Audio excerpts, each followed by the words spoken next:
Howdy guys, Patriot coming to you from the desktop tonight.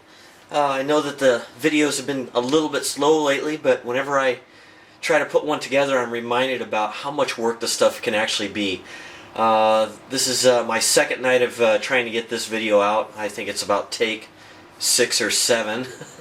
But we'll see if we can make it work this time. Just a lot of things to cover, and I know a bunch of different audiences are going to be tuning in on this. If you're a general contractor, construction guy, or something like that, there's probably going to be a few things in this video that you're not interested in or they don't pertain to you, just due to the nature of the channel and being that it's a survival type prepper channel. So in any case, as the title will indicate, this is the reciprocating saw from DeWalt's new 20 volt max series. This is one of 7 new tools in their series, and you can see the other 3 more behind. So I've got a total of 4 of their new tools here to kind of show you. Today we're just going to focus on this one though.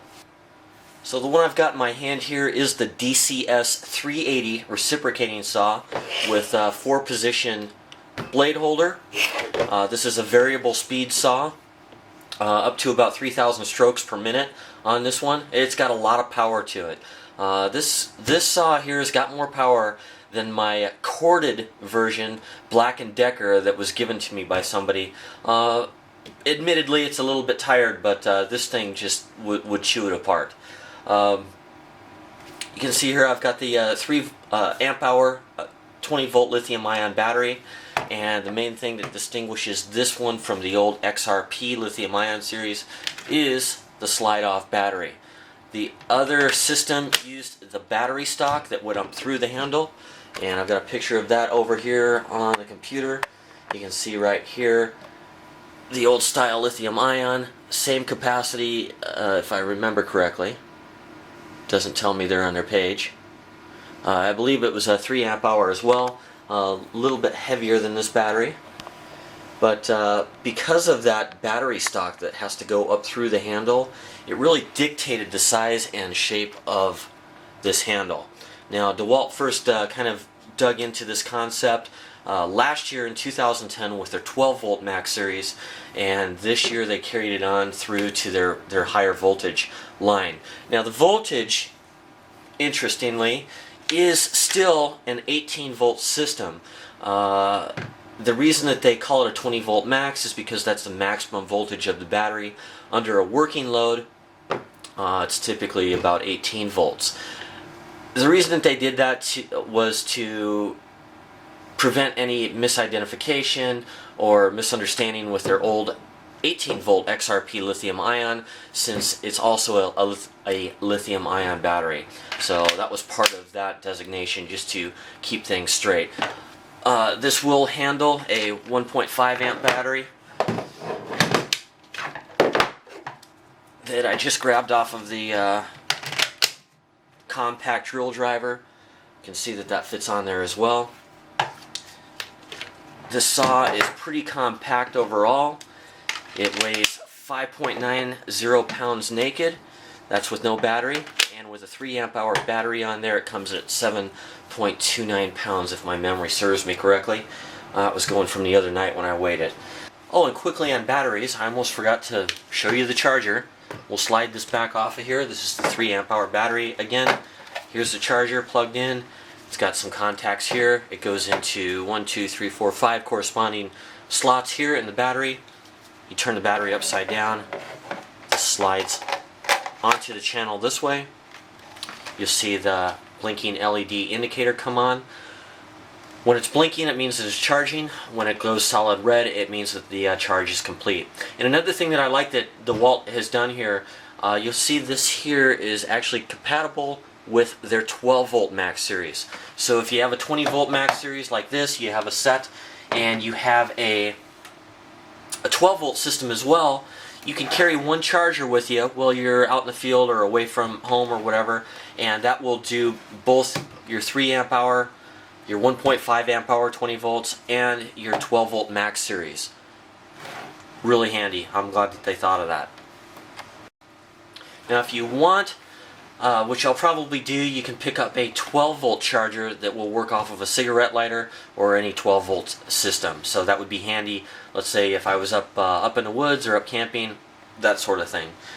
Be handy to be able to top off my batteries. Not that I would ever suspect draining one of these completely. That's a lot of cutting. I think I heard with the 18-volt system, with the old 18-volt XRP right there that you saw, one of the guys in the forum was saying that he could go through 300 or 400 2x4s on a single battery. So I suspect that the 20-volt system is going to be at least that good, if not a little bit better. So that's some pretty impressive. It's an impressive amount of cutting. And the batteries don't weigh a whole lot. They're about 1.5 pounds, maybe 1.7 pounds. I have to look, but as you see here, I've got another 3-volt, and I've got a couple of 1.5s here that are handy if you needed to hike any distance with the tool to maybe go cut some wood or something. As mentioned before, the saw does have a 4-position blade holder. You can see right here, whenever you change the blade on a tool like this, you want to make sure that the trigger's locked out and or the battery is removed. So I'm pretty careful about that. It would be easy to have an accident. Here is the blade removal lever. Give that a good twist up there, and the blade goes in, and let this back down, and it's in. If I mount it the other way, I can put this blade in like this if I'm working from bottom to top, coming up this way. And the other 2 positions are, of course, like this or like this. So that's in a horizontal position. This would be nice if you're trying to get the top of the tool down low on something. Obviously, I'd have a longer blade, probably a 9 or a 12-inch blade. That would be good for getting under flooring or tile if you were cutting it up to cut through the glue to remove that. I know a lot of people choose to pull up the tile that way versus just chipping away at it with a pry bar. It's a lot more efficient to actually cut through the glue. So that would be one method or one reason for using it that way, but there's a whole bunch of others too, as you can imagine. Let's go ahead and remove the saw blade here really quick, and I'll fire this thing up for you. It is a variable speed. It has a right to left safety or lockout. When the red is showing, obviously it's good, it's ready to go, it's armed. Pull the trigger a little bit, you get low speed. And I know that those familiar with tools are already going to know exactly how this works. I'm just kind of covering all the bases here. You can always use the fast forward if you're not interested in this part. So a little bit more speed.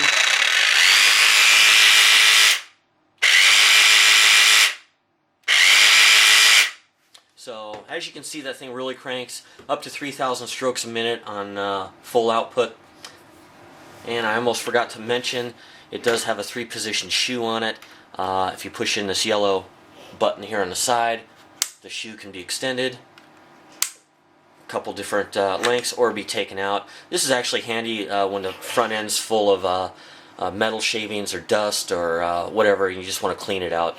Typically, if I just kind of tap it like this with the saw running a couple times, the stuff will come out the front. Actually, I've got a little leftover metal in here from the other day when I was testing this, so we'll get that out of the way, get that off the bench top there. Sorry about the camera.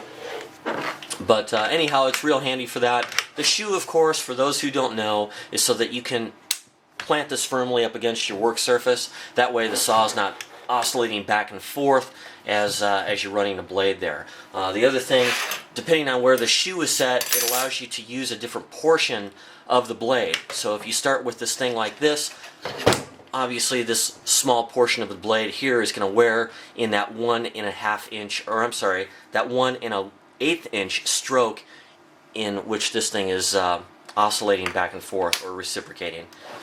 If you move this out, it lets you use a different teeth on the saw, pushes the cutting or working surface of the saw out a little bit further, and the same with the final adjustment on there. So it does give you a little bit, and it really does help. After you've been cutting with one portion of the saw, moving that shoe helps out quite a bit. Alright, let's talk about blades here really quick. The one that you just saw in there is a blu-mol Extreme. It's a demolition and rescue blade. It's a 6-inch long, 14 tooths per inch bimetal with cobalt. Typically these bimetal blades perform the best. These aren't real expensive. I think they're available at home. Can't talk. I think they're available at Home Depot, although this a couple of these were given to me just for testing. So far I'm really impressed with this one.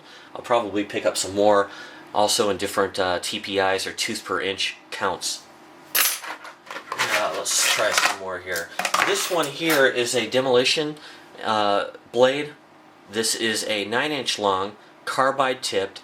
This is a 6 TPI or 6 tooth per inch Diablo, and this thing really works great. I don't have a lot of footage of cutting yet, but I'll give you guys a taste of that at the end of this video. And I used this blade in a 2x4 with nails hammered through it. Been a long day, guys. It's late at night. It's about 11 p.m. right now. Just trying to one last time to get this video done. This one here is a pruning blade. This is a 9-inch. This is an American Vermont Swiss made. It's called the Ugly. You can see it's got a very aggressive tooth pattern on there. I would say that this is very similar in size and tooth shape or tooth structure, geometry, to a folding pocket saw. Maybe a Gerber or, oh boy, I just blanked out on the other, it starts with a B. Yeah, I'll think of it later and annotate it. Anyhow, it kind of reminds me of that same style. This goes through tree limbs like butter. Really impressive. Does pretty good on 2x4s too. Only takes a couple seconds to go through. Alright, so just what exactly is this saw capable of cutting through? Well, depending on the saw blade that you use, just about anything you want to cut through. There's a wide variety, as we just looked at. You could have a really great saw and have a not so great saw blade, and you might struggle with the task. In contrast to that, you might have a saw that's not too great, but have a really good saw blade, and it'll probably get through what you need it to. You'll see probably at the end of this video that I do cut through some steel with one of these blu-mols, and I cut through a 2x4 with nails in it with the demolition blade. Probably the most impressive thing that I've cut through so far was this piece of pipe. This is some pretty beefy stuff, and if I measure this really quick, we're looking at about 8.5 millimeters there, wall thickness on this cold rolled pipe. So this is some pretty impressive stuff. I actually wasn't using the saw blade, but I was standing there putting oil on the blade when the other guy was cutting with it. So just a couple of us seeing what this saw was capable of, and that's mighty impressive. Now, we attacked this a couple different ways. At first we were going a little bit slow. We were using this 14 TPI blade here, this exact blade that you're looking at, and as soon as we saw a little bit of smoke and some heat, we kind of backed off on the speed. But as it turned out, the way to do it was just to go through it full throttle, keep the oil on the blade, and it made some pretty short work of this. So where exactly does this piece of equipment fall in Patriot's whole kit? Well, it's going to be a multi-use tool. It seems I'm always doing something out in the garage, or trying to cut something quick, or maybe I don't need it neat, but I just need a quick cut. This is kind of going to be the saw. I can throw in whatever blade I need for this and quickly make rough cuts. Now, if you really need a lot of precision or a real clean, precise cut, you might turn to a circular saw, but there's many times that I don't need that. I just need something cut, whatever the material is. I can use this for pruning. I don't have a lot of stuff to clean up in the yard, but it would be handy for the bougainvillea I have out front, for instance. My folks, on the other hand, they've got a yard full of stuff that would be handy, where this would come in really handy as far as yard work goes. I could foresee this the kind of tool that a friend might borrow to do their yard, or go over and help them. This would be something that's really handy around camp, whether I'm up archery hunting or just up camping for the day, processing small wood, limbs, that sort of thing. It's safer than a chainsaw. As soon as you let go of that trigger, it stops instantly. I don't have to worry about fuel and oil and gas leaking in the vehicle. on the interior or trunk, you know, that sort of thing. So it's very handy and convenient. And I meant to touch on weights earlier. This is about, it was 6.29 pounds, but that's less than half the weight of your average 38cc chainsaw with a 16-inch bar on it. So it's very manageable, really handy. It always makes me a little paranoid until I get that lock on when I've got a blade in there, because it's, you know, it's something you got to be careful of. You could have an accident. But speaking of that, it is safer than a chainsaw in many ways. It's not capable of the same work as a chainsaw, but it is pretty efficient at what it does, and it's going to be great for small jobs. I've got a 12-inch pruning blade that I'll show you here in a minute, but you can handle some pretty decent-sized wood with something like that. Okay guys, I just put the 12-inch pruning blade in the chuck. You can see at 12 inches long, this is going to go through a 8-inch piece of diameter pine, piece of pine, no problem. Maybe 9 inches. It's got enough length left over to do that with the shoe compressed all the way. 8-inch log, no problem in any case. I don't think I'd want to take on oak or ironwood or something like that, but pine, I think this blade would handle it no problem, as long as it didn't have too much pine and sap, or pitch and sap in it. I'd probably use a little WD-40 on there, or some other spray lubricant. That would probably help if you were struggling with pine pitch or something. And I know somebody's going to ask, and so I probably should cover this really quick too. If you're a construction guy, you might want to tune out at this point or fast forward. But somebody's going to say, "Hey, is there any defensive capability?" Well, at risk of sounding like a zombie apocalypse nutcase, yeah, I guess we can cover that really quick. I was horsing around with this particular blade and some fruit, including a cantaloupe and a watermelon, just for fun. For some fun video, and it made a quick mess of it. So, yeah, I suppose if you had to, this would be a pretty intimidating thing to be wielding around, especially with that motor running at 3,000 strokes per minute, or I should say the blade. But yeah, it's got a lot of power, a lot of torque. This particular blade's too flimsy. You'd probably want to go with a demolition type blade. And what I'm talking about, guys, is you're not going to go running to your nightstand and grab this, obviously.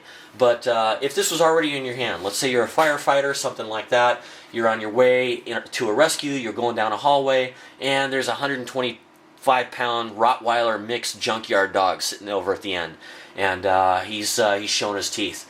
And this is all you got in your hand. And by the way, guys, I love dogs, so go easy. But if this is all you got in your hand, yeah, sure, I'm positive you could successfully defend yourself with something like this. And I might point out that somebody in a London riot scenario who doesn't have a firearm, who's grabbing every category of weapon but a gun, because they're not allowed to have them. Swords and whatnot were coming out of the woodwork over there recently. If this is all you had, yeah, it sure beats nothing. It's probably a lot more intimidating than your average knife that you're allowed to have in England. So, yeah, it could be used in certain applications defensively. I think they would be extremely limited, but use your imagination. Alright, is there any other place that this would fit into Patriot's Kit?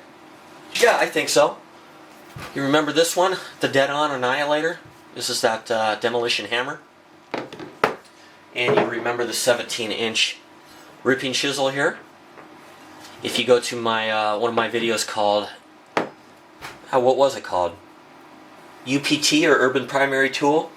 I covered various pry bars, demolition hammers. We covered the Stanley Fat Max, some other things that I suggested that if you're in a preparedness state of mind, you might consider having in your trunk.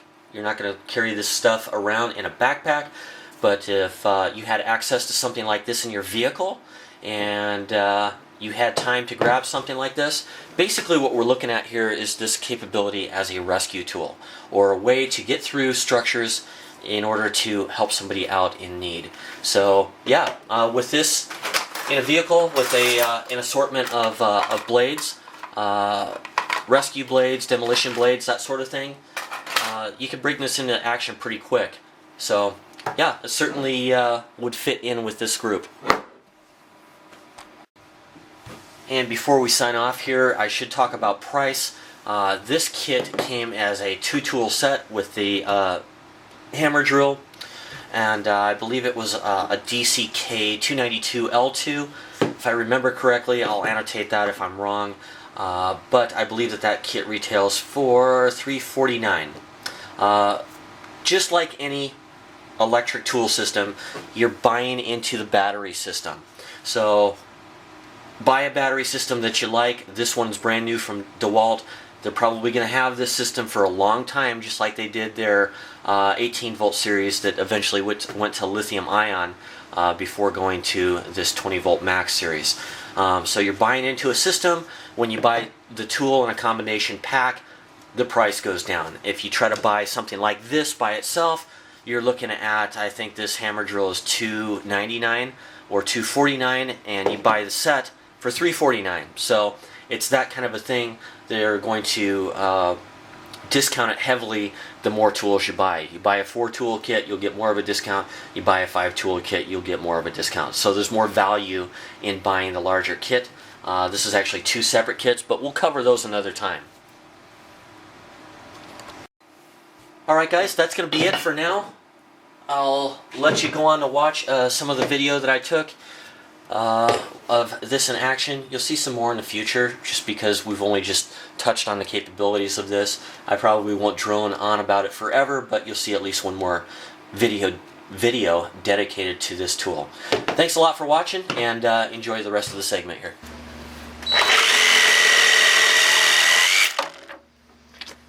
You can see it has no trouble with the 2x4. Let's go through that once more. It smells good too.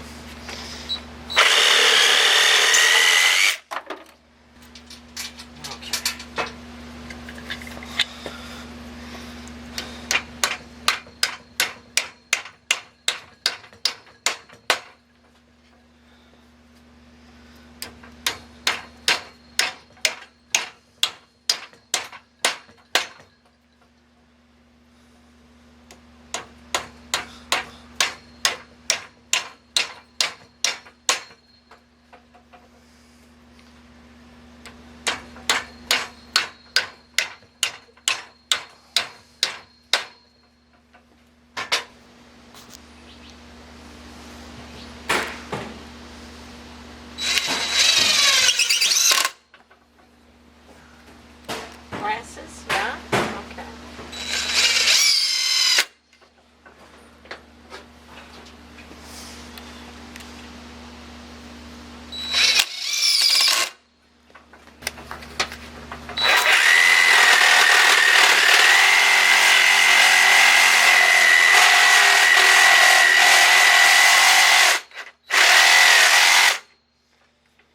Oh, my workbench is tilting on me.